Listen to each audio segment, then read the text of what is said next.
If there's going to be an oral hearing, you'll know the date that it's going to be well in advance, and we will ask you if there are any dates when you're not going to be available or when your witnesses are not going to be available, so we can try to fix the hearing for a date that suits you. Unlike a court, we don't have a regular building where we always have our hearings. We move around and hold them in different court or tribunal buildings throughout England and Wales. So if your preference is to have your hearing in a location near to you, then you can tell us that and we'll see if we can have it as close as possible to where you're based. You should also tell us if you have any special needs, for example, if you have particular access requirements or if you need an interpreter for the hearing, and we'll arrange that too. Hearings are usually held in public, which means anyone can come along and watch, although in practice not many people do. But you should know that the hearing will be a public occasion. Tribunal hearings are less formal than the courts. We don't wear wigs and gowns, and we don't have any special things to call us. Usually the panel is just referred to as Madam or Sir, and that's fine. The tribunal panel will consist of a judge who's in the chair and usually 2 lay members, and those are people who have experience and expertise in relation to charities. They might be charity employees or charity trustees, and they bring that expertise to your case, and the judge brings the legal knowledge and chairs the hearing.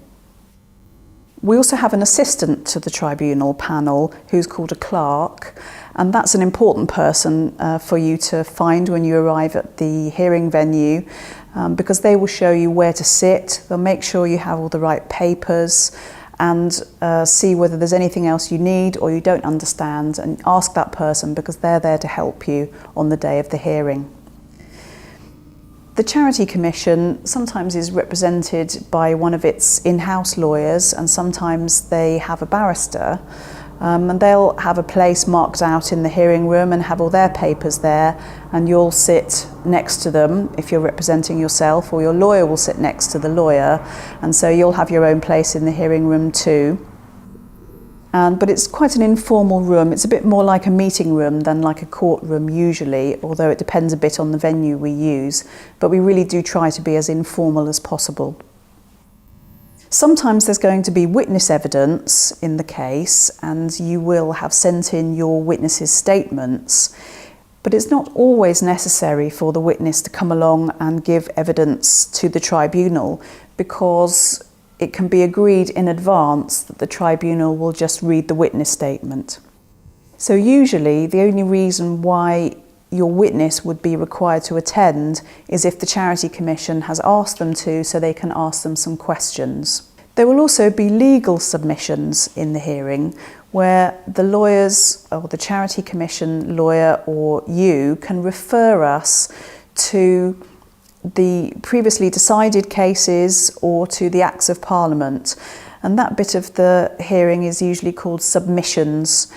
And if there are no witnesses, then the case will just consist of submissions, and each side will have an opportunity to make their submissions to the tribunal and explain their case.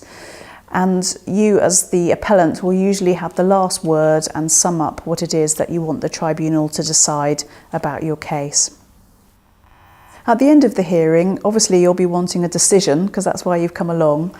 Sometimes it's possible to give a decision on the day, but often the tribunal panel will want to spend some time talking amongst the 3 of them and looking at the papers again and reviewing the evidence. And if that's the case, then they will reserve their decision and send it to you by email, usually in 3 or 4 weeks. And then you'll have the written decision of the tribunal, and it will also be published on the tribunal's website, so everybody knows what the outcome of the case was.